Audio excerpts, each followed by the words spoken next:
할렐루야.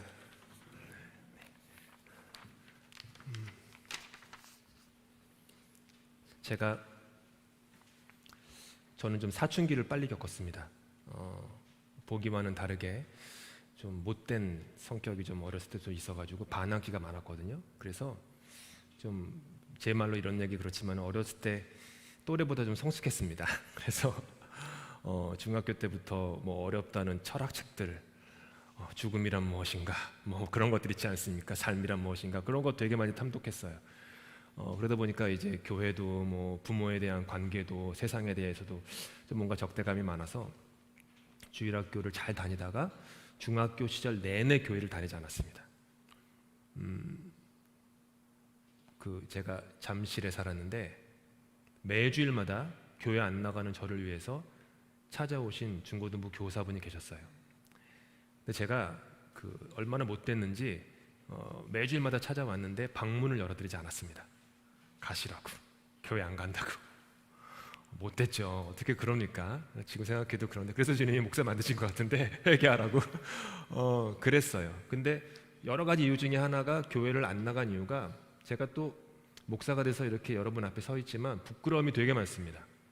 제가 굉장히 내성적이거든요. 그래서 저는 혼자 있는 걸 좋아하고 혼자서 말씀 보고 공부하고 이러는 걸 좋아하는 사람인데, 생각을 해봤어요. 내가 중고등부 때 교회를 가게 되면 반드시 그 교회 상가에 있는 4층에 있는 교회였는데 친구들이 다 거기 다녔거든요.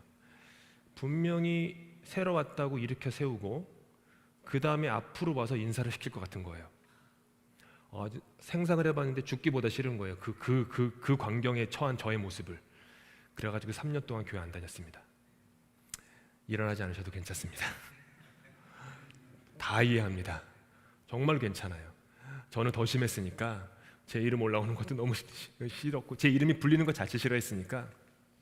그랬던 사람이 목사 돼가지고 여러분 앞에 서 있습니다. 그래서 제가 드리고 싶은 말은 환영합니다. 그 얘기를 제가 드리고 싶었어요. EM 예배가 오늘부터 시작합니다. 제가 계속 EM 학생들한테 제자라면 제자들이거든요. 초등학교 때 같이 주일학교를 했던 친구들이니까. 근데 그래서 계속 얘기했어요. 험블 비기닝이라고, 겸손한 시작을 할 거라고. 그래서 영어 예배가 있기 때문에 10시 반 예배 때 제가 영어 설교는 가급적 하지 않는 걸로 그렇게 하겠습니다. 시간도 그렇고 또 예배 플로우도 있으니까 제가 좀 그렇게 양해해 주시면 좋겠고요. 혹시라도 영어가 더 편하신 분들은 좀 너그러운 마음으로 이해해 주시면 감사하겠고요. 저는 말씀이 한 곳에서 같은 꼴을 먹어야 된다고 생각합니다. 영어 예배건 한국어 예배건 서로 먹는 꼴이 다르면 꼭 어떤 갈라짐이 생기더라고요. 마음의 갈라짐이. 그래서 전에 있던 사역하던 교회에서도 풀타임 목회자들에게 늘 요구됐던 것이 한국어 예배 사역과 영어 예배 사역이 같이 갔어요. 언제나 같이 갔어요. 그래서 뭐 풀타임이지만은 마치 교회를 두 개 하는 것 같은 느낌으로 사역을 했습니다. 그렇기 때문에 저는 오늘부터 영어 예배가 모이는데 그때에도 똑같이 누가복음 말씀을 나눌 것입니다. 같은 꼴을 먹어야 된다고 저는 생각해요. 그래서 누가복음 지난주에 했던 말씀을 나눌 텐데, 물론 영어 예배 학생들의 컨텍스트가 다르기 때문에 양도 줄이고 내용도 좀 바꾸지만 에센스는 같은 걸로 하고 좀 디스커션 할 수 있는, 신앙적 고민을 들을 수 있는 그런 시간 갖고 제가 우선은 기타 치면서 찬양하고 그런 식으로 하려고 하니까 많은 관심 가져주시고 또 알려주시고 또 관심 있는 분들은 참석하셔도 좋겠습니다. 수요 성경 공부는 수요 예배라기보다는 제 스스로는 수요 성경 공부식으로 하려고 합니다.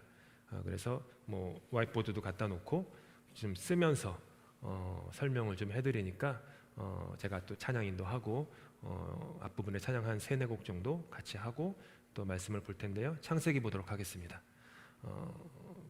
신약 성경은 앞부분에 저희가 주일 예배 하고 있으니까 창세기 1장 1절부터 차근차근히 보면서 아브라함, 이삭, 야곱, 요셉 이렇게 그 신앙의 인물들을 함께 쭉 살펴보는 여정을 성경 공부식으로 혹은 성경 강해식으로 10월 첫째 주 수요일부터 하도록 하겠습니다. 오늘 우리에게 주신 말씀은 지난주와 동일하게 누가복음 1장 1절부터 4절까지 되겠습니다. 함께 교독하도록 하겠습니다. 제가 먼저 1절 읽습니다. 우리 중에 이루어진 사실에 대하여 처음부터 목격자와 말씀에 일꾼된 자들이 전하여 준 그대로 내력을 저술하려고 붓을 든 사람이 많은지라. 그 모든 일을 근원부터 자세히 미루어 살핀 나도 데오빌로 각하에게 차례대로 써보내는 것이 좋은 줄 알았노니 이는 각하가 알고 있는 바를 더 확실하게 하려 함이로라. 아멘. 누가복음은 한 사람을 향한 사랑의 편지입니다. 크라티스테 데오필레, 즉 데오빌로 각하라는 사람을 위한 편지입니다. 각하라는 호칭으로 보아 그는 로마의 매우 고위 공직자이었을 것입니다. 영어 성경에서는 most excellence 이렇게 번역한 것처럼 매우 고위 공직자였을 거예요. 혹은 누가와 같이 공부를 한 누가가 의사였지 않습니까? 그래서 누가와 의사건 그 당시에는 의학, 철학 이런 것들이 반드시 해야만 되는 학문이었기 때문에 아마 같은 학우였을 수도 있습니다. 많은 학자들이 보는 것은 데오빌로라는 사람이 누가가 누가복음과 사도행전을 쓰는데 재정적 지원을 해준 발행인이었을 거다라는 데 생각을 모으고 있습니다.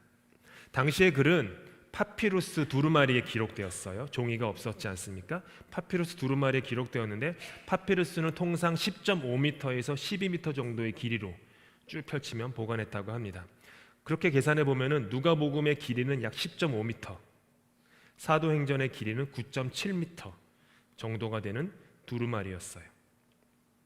방대한 분량의 글이 아닐 수 없습니다. 이토록 방대한 분량의 서신을 누가는 단 한 사람을 위해서 쓴 것이었습니다. 데오빌로라는 단 한 사람. 그런데 여러분 아십니까? 한 사람을 향한 글이 진리 위에 우뚝 세워진 사랑의 글이 될 때 그 글은 한 사람을 넘어 온 인류를 위한 글이 됩니다. 마치 성경 말씀 한 구절에 자신의 삶을 맡긴 사람은 사실은 성경 말씀 전체에 자신의 인생 전체를 맡긴 것과 같은 이치입니다. 만약 여러분의 인생을 온전하게 의탁하는 말씀 한 구절이 없다면 죄송하지만 여러분은 말씀에 여러분의 삶 전체를 위탁하지 않으신 거예요. 누구에게나 내가 좋아하는 말씀을 넘어서 내 삶의 원칙이 되는, 내 삶을 세우고 일으키는 말씀 한 구절이 반드시 있으셔야만 합니다. 그래서 우리 뜻대로 인생을 살아가는 것이 아니라 말씀이 이끄시는 대로, 그 말씀 한 구절에 이끄시는 대로 말씀을 따라가는 것입니다. 그리고 그 말씀은 한 구절로 고립되어 있는 것이 아니라 말씀 전체에 연결되어 있기 때문에 그 말씀 한 절을 따르면 성경 말씀 전체를 따르는 인생이 되는 것입니다. 그렇기 때문에 데오빌로 한 사람을 향한 누가의 편지는 2000년이라는 장구한 시간이 흐른 뒤에도 여전히 오늘을 살아가는 우리를 살리고 일으키는 편지가 되는 것입니다. 누가의 편지가 장구한 세월이 흐른 뒤에도 여전히 그 편지를 읽는 사람의 삶을 변화시키는 능력이 있는 이유를 우리는 3절에서 찾아볼 수 있습니다. 3절 스크린에 나올 텐데요. 함께 그 위에 부분만 함께 읽도록 하겠습니다. 시작. 그 모든 일을 근원부터 자세히 미루어 살핀 나도. 자세히 미루어 살폈다라는 뜻은 온 마음을 다해서 무엇을 따르다라는 뜻입니다. 이 얘기가 뭐죠? 누가는 세밀한 부분까지 자신의 온 마음을 다해서 무언가를 따라감으로써 누가복음이라는 글을 썼다라는 얘기예요. 온 마음을 다해서 누가는 무엇을 따른 것일까요? 예수 그리스도의 마음을 온 마음을 다해 미루어 살핀 것입니다. 제가 예수 그리스도의 마음이라고 얘기했지 예수 그리스도의 삶이라고 얘기하지 않았어요. 예수 그리스도의 삶을 기록한다라는 것은 역사가가 이루어진 사실을 객관적으로 그리고 예수님과의 마음에 공감이 없이 사실적인 정보만을 기록했다는 것입니다. 역사가가 역사서를 쓸 때 역사 속에 나오는 인물과 그다지 그 마음에 공감을 할 이유는 없죠. 있는 사실들을 기술하고 해석하면 되는 거죠. 근데 누가는 손으로는 예수 그리스도의 삶을 기록하면서도 마음으로는 온 마음을 다해 그리스도의 마음을 자세히 미루어 살피면서 이 한글 한자 한자를 썼다라는 뜻이죠. 어렸을 때 짧은 단편 소설 중에 나다나엘 호손이 썼던 큰바의 얼굴이라는 짧은 단편 소설을 기억하십니까? 거기에 주인공 소년의 이름이 어니스트예요. 어니스트는 늘 자신에 대한 그 컨피던스가 없었어요. 근데 그 마을에 얼굴 모양을 한 바위가 있지 않았습니까? 매일매일 그 바위를 바라보면서 살았던 거예요. 수십 년이 지난 후에 어니스트는 자기도 모르는 사이에 그 큰 바위 얼굴 같은 인자하고 너그러운 그런 얼굴이 되어 있었다. 이게 나다나엘 호손의 큰 바위 얼굴 소설 아닙니까? 이게 우리에게 시사하는 바가 뭐죠? 사람은 자신이 온 마음을 다해 미루어 살피는 그 대상을 담게 되어 있다는 것입니다. 저와 여러분이 온 마음을 다해 사랑을 미루어 살피면 저와 여러분의 얼굴은, 우리의 마음은 사랑의 얼굴, 사랑의 마음이 됩니다. 만약 저와 여러분이 온 마음을 다해 미움을, 시기를, 질투를 미루어 살피며 인생을 살다 보면 어느 순간 우리는 그런 얼굴이 되어갑니다. 그래서 결혼식을 앞섰을 때 그 부부들을 이제 상담하거나 이제 바이블 스터디를 하면서 주례를 하는데, 그때 꼭 하는 얘기가 부모님에 대한 상처를 가진 그 신혼 부부들이 꽤 많아요. 아버지를 미워하거나 어머니를 미워하거나 혹은 갈라진 가정이 있거나 이런 일 때 거기에 대한 미움이 많아요. 그게 생각보다 깊어요. 근데 그 미움, 그 상처를 본인이 버리지 않으면은요, 자기도 모르는 사이에 자기가 미워하는 그 대상을 담게 되어 있습니다. 아버지로부터 받은 상처가 많다고 하더라도 계속 그 아버지를 미워하기만 하면 자기도 모르는 사이에 내 아버지가 나에게 제일 상처 줬던 말을 내 자녀에게 하게 되고요, 아버지가 나에게 너무나도 아픈 거기서 했던 그런 것들을 자기도 고스란히 붙여넣기 복사하는 것처럼 자녀에게 하는 모습을 쉽게 발견할 수 있습니다. 그래서 주님께서 뭐라고 말씀하셨어요? 네 원수를 사랑하라고, 용서하라고. 그 뜻이 뭐죠? 자유하라는 뜻이에요. 거기로부터. 그래야 네가 네 삶을 살 수 있다, 이 얘기죠. 그리고 누가가 온 마음을 다해 미루어 살핀 또 한 사람이 있었습니다. 바로 데오빌로였습니다. 데오빌로라고 하는, 아직은 그리스도인이 되기를 주저하고 있는 그 한 사람의 마음을 누가는 온 마음을 다해서 미루어 살폈어요. 그래서 지난주에 말씀드린 대로 누가의 글은 사랑이 넘칩니다. 온 마음, 한 사람을 향해서 온 마음이 넘쳐서 글을 썼으니 당연히 그 글에는 사랑이 넘치죠. 따뜻함이 넘치죠. 얼마 전에 우연히 한국 드라마를 보다가 조그만 꼬맹이가 어른한테 이 얘기를 하더라고요. 참 아저씨는 옳은 말을 참 밉게 하는 재주가 있네요. 여러분에게는 또 그런 재주가 있으십니까? 옳은 말인데 이상하게 밉게 하는 재주가 있어요. 여러분 자녀가 여러분한테 그런 얘기 자주 했죠? 알아, 엄마 아빠 맞는 말인 거 알아, 공부해야지, 뭐 이렇게 해야지, 교회 다녀야지. 근데 왜 나는 엄마 아빠 말을 듣고 싶지 않지? 이렇게 밉게 얘기해? 이런 거. 왜 그럴까요? 진리라는 것은요, 옳아요. 진리는 옳지만 날카로워요. 그래서 진리를 함부로 휘두르면 반드시 마음이 다치게 되어 있습니다. 옳은 것인데도 마음이 다쳐요. 그래서 그렇기 때문에 누가는 그 진리를, 날카로운 진리를 사랑이라고 하는 그릇 안에 보듬어 감쌌던 거예요. 그래서 누가가 말한 진리가 데오빌로에게 상처가 안 됐던 거예요. 이거를 배워야 돼요. 우리는 같은 말을 해도 사랑을 담아서. 근데 또 내가 너를 참 아껴서 하는 말인데 하면서 말이 시작되면 그러면 그것도 곤란하죠. 요즘 젊은 친구들의 말로는 딱 그 센텐스가 나오면 꼰대네라는 말이 바로 나오죠.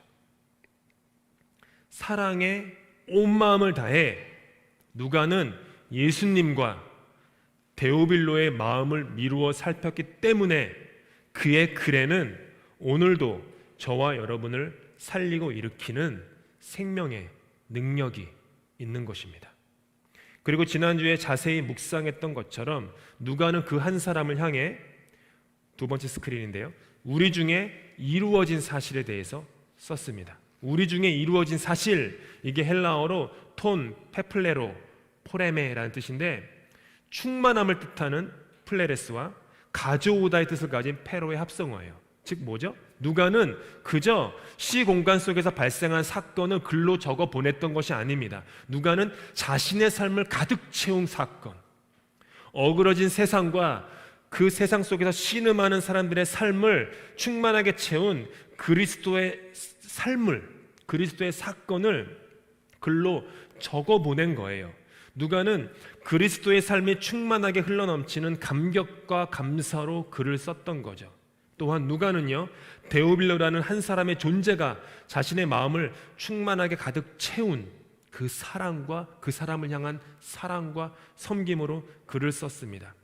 한번 생각해 보십시오. 온 세상의 창조주 예수로 그 마음이 충만하니 당연히 그의 마음에는 온 세상이 담길 수밖에 없었고, 한 사람을 향한 마음으로 그 마음이 충만하니 그의 마음에 온 인류가 담길 수 있었던 것이죠. 한 사람을 사랑하지 못하면 온 인류를 사랑하지 못하는 것이고, 지금 내 앞에 있는 그 사람을 사랑한다면 그 순간 우리는 온 인류를 사랑하는 것이다. 왜요? 한 생명이 뭐라고요? 천하보다 귀하기 때문이죠. 말씀 하나에 자신의 삶을 맡긴 사람이 결국에는 말씀 전체에 자신의 인생을 맡겼듯이 한 사람을 온전히 사랑하는 것은 결국은 모든 사람을 사랑하는 것입니다. 지난주에 제가 보편적이라는 말씀 드렸죠. 누구는 사랑하고 누구는 사랑하지 않는다면 모든 사람을 사랑하지 않는 것입니다. 여러분은 과연 그런 글을 누군가에게 적어 보내신 적이 있으십니까? 20m 파피루스 두루마리에 달하는 방대한 글이 아니더라도 짧은 쪽지나 한 장의 편지를 온 마음을 다해 미루어 살펴 적어 보내신 적이 있으십니까? 지난 수요일엔 저희 두 자녀인 아이니와 이한이가 첫 등교를 하였습니다. PEI에 있었던 그 수많은 친구들을 뒤로 하고 너무너무 좋아했던 학교를 뒤로 하고 아버지 한 사람으로 인해 아직은 낯선 이곳으로 떠나야만 했던 아이들을 볼 때 늘 안쓰럽기도 하고 또 미안하기도 하고 무척 고맙기도 했습니다. 늘 해오던 것처럼 등교 전 아이들을 꼭 끌어안고 기도해 주었습니다. 그리고 전날 저녁에는 쪽지 하나씩 써서 아이들 가방에 넣어 주었습니다. 엄마 아빠가 너희들을 참 사랑한다고, 너희들을 엄마 아빠보다 더 사랑하시는 예수님께서 너희들의 앞길에 함께 해주실 거라고, 고맙다고, 사랑한다고, 언제나 응원한다고, 무슨 일이 있어도 엄마 아빠는 너희들 편이라고, 그렇게 쪽지를 적어 보내주었습니다.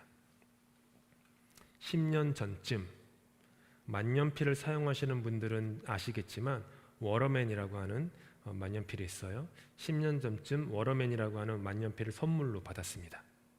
그때는 제가 만년필을 즐겨 사용하지 않을 때라 별로 쓰지 않다가 PEI에 가서 왠지 모를 힘에 이끌려서 만년필을 다시 쥐었습니다. 그리고는 스테이플스에 가서 줄이 그어져 있는 편지지를 사서 생각날 때마다, 누군가가 생각날 때마다, 누군가가 마음에 울릴 때마다 편지를 쓰기 시작했습니다. 저의 은사와도 같은 디모데교회 김인기 목사님께 여러 번 목회와 삶에 대해 그리고 감사의 글을 한 단어 한 단어 적어서 우편으로 보내기도 했습니다.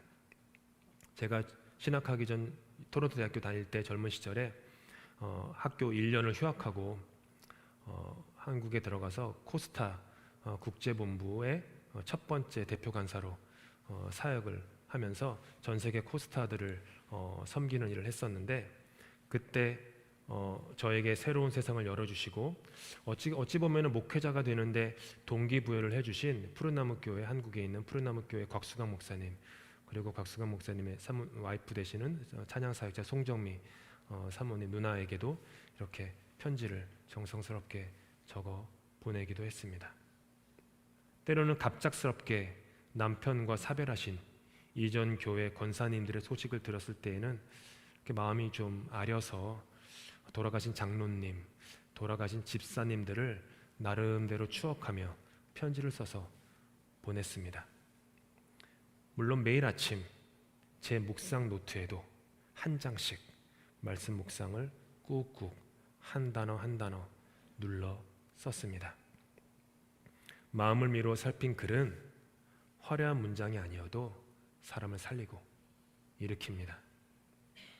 PI의 교인들의 집을 신방할 때에는 거의 언제나 제 설교 프린트아웃이 그분들의 식탁이나 책상에 이렇게 놓여 있었어요. 저 보라고 두신 건 아닌 것 같고 그렇게 늘 그렇게 두셨어요.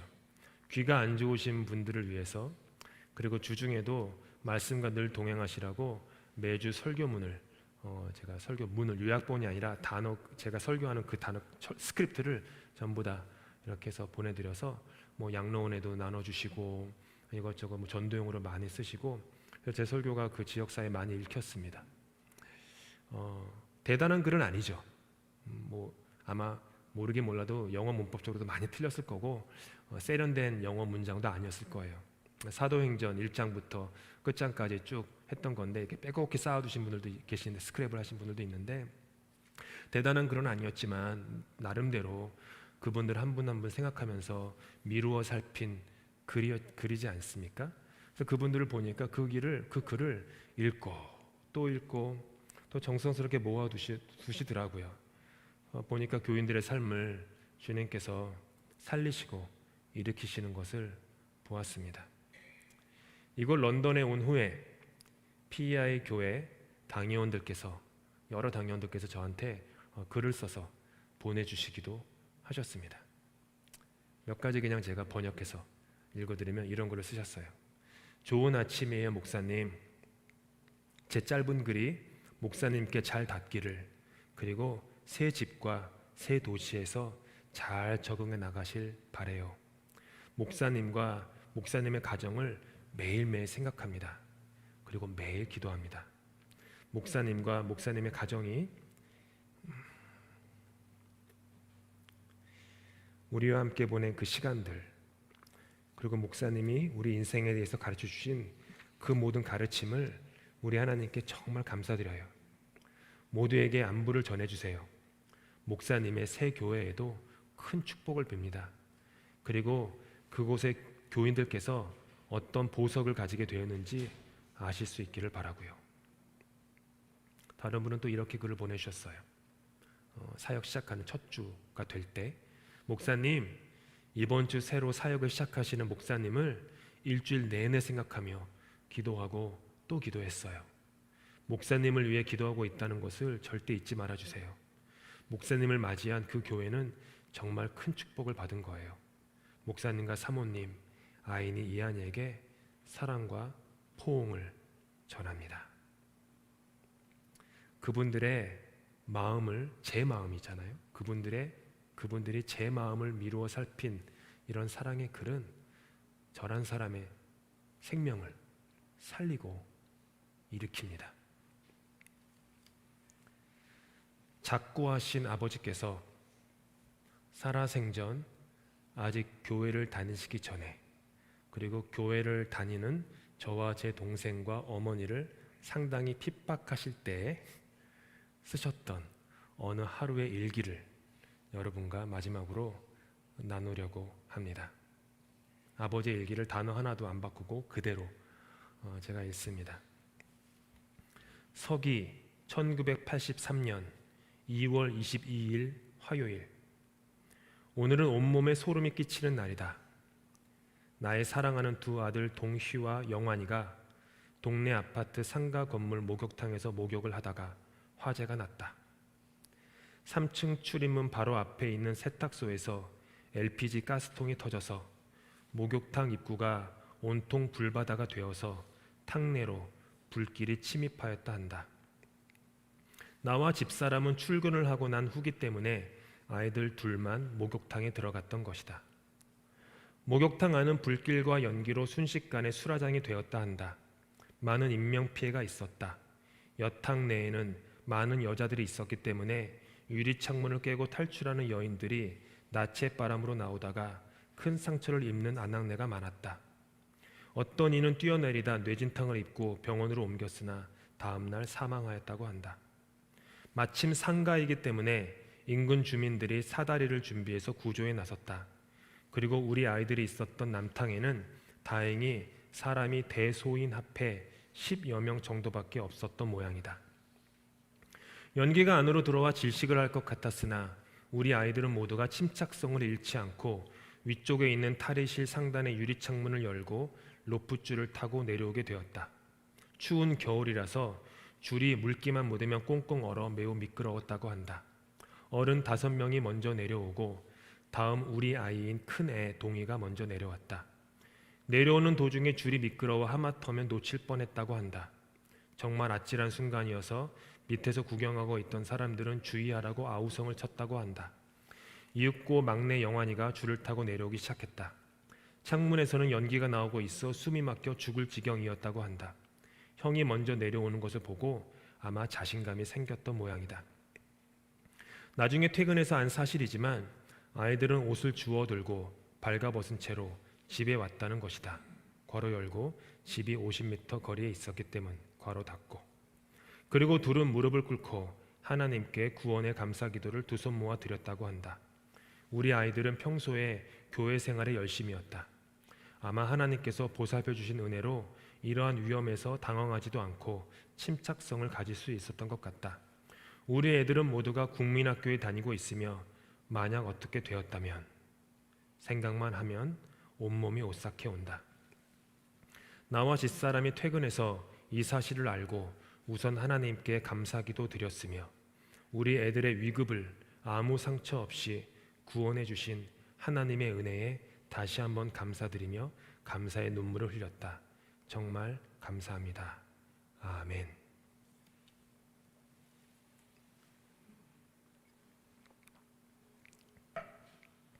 몇 가지 아버지의 일기에서 반드시 수정해야만 할 3가지 사실이 있습니다.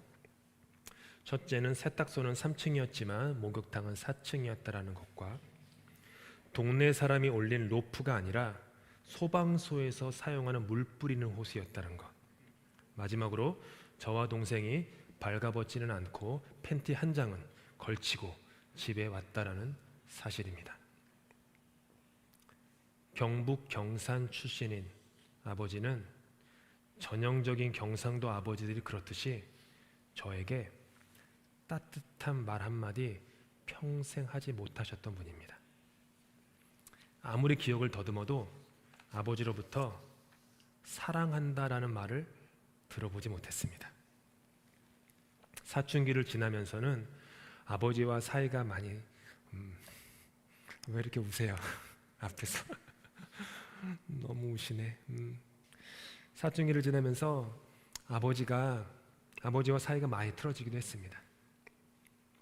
교회 다니는 것을 강하게 반대하셨던 아버지는 제가 교회 다니는 것을 많이 핍박하기도 하셨어요. 어린 마음에 난 아버지와 같은 사람이 되지 말아야지 라고 다짐했었습니다.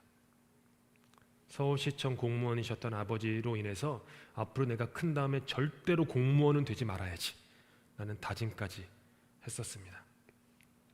그런데 제 기억으로 아버지와의 관계가 나아진 것은 제가 군 입대를 하고 아버지께 편지를 쓰기 시작하면서부터였습니다.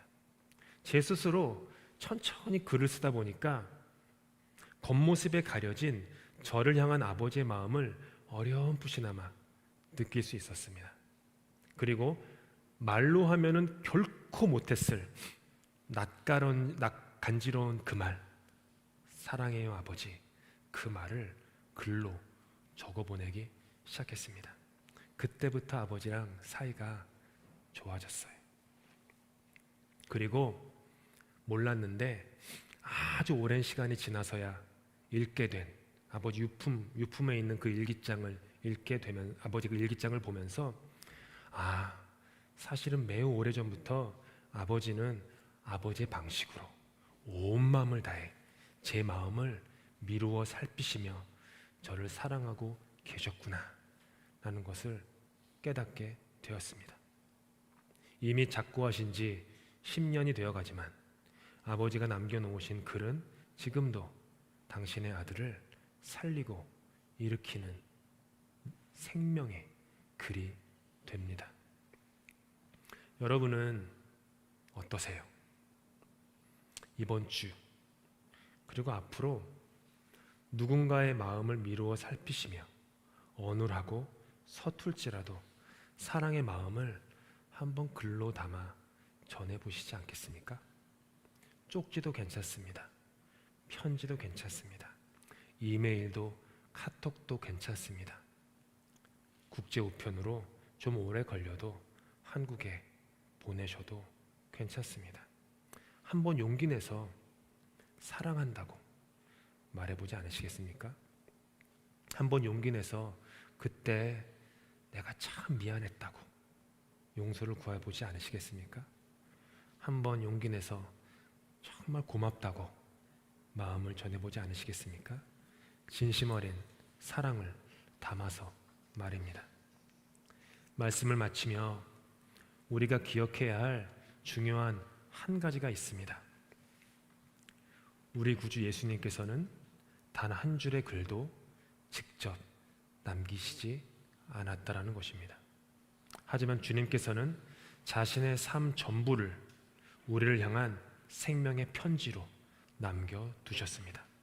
주님께서는 자기 희생이라고 하는 십자가를 통해 죄인된 우리를 하나님 앞에서 너는 의인이야 라고 공증해주는 추천서를 자신의 삶으로 써주셨습니다. 글보다 훨씬 더 중요한 것은 저와 여러분의 삶입니다. 우리의 삶이 오직 예수님처럼 오직 사랑으로 사라질 때 저와 여러분의 삶은 사람을 살리고 일으키는 생명의 편지가 될 것입니다. 나 자신을 온전히 내려놓고 또 내려놓는 자기 희생을 일상의 삶으로 살아갈 때 우리의 삶은 우리의 자녀를 일으킬 것입니다. 우리의 부모를 일으킬 것입니다. 우리의 교회를 일으키고 우리의 사회를 일으키고 무너진 교회를 일으키고 살리고 일으키는 생명의 글이 될 것입니다. 그러니까 잊지 마십시오. 여러분의 일상의 삶이 바로 여러분이 이 땅에 남길 수 있는 유일한 글입니다. 우리의 인생이란 그 종이 위에 결코 절대로 여러분의 욕심, 욕망, 고집, 자존심, 시기, 질투, 비교, 경쟁, 미움, 증오와 같은 단어 하나라도 남기지 마시기를 바랍니다. 사람이 연수가 70이요 강건하면 80이니 그 연수의 자랑은 수고와 헛된 뿐이니 속히 날아간다고 하였던 모세의 고백처럼 너무너무나도 짧은 인생입니다. 너무 짧은 인생인데 그런 단어가 우리 인생에 남아서는 어떡하겠습니까? 33년밖에 살지 못하신 예수님이지만 그분의 삶이 사랑과 자기 희생, 용서, 은혜 그것으로 가득 차셨기에 그 짧은 인생이 2000년이 지난 오늘도 저와 여러분을 살리는 글이 되는 것 아닙니까? 저와 여러분의 삶은 그리스도의 편지입니다. 그러니 여러분의 일상이라고 하는 종이 위에 오직 그리스도의 마음만 글로 담으실 수 있기를 바랍니다. 누가의 글이 데오빌로를 살리고 2000년 동안 수많은 사람을 살렸듯이 주님께서 여러분 일상의 글을 통해 사람을 살리고 일으키는데 사용해 주시기를 주님의 이름으로 축복합니다.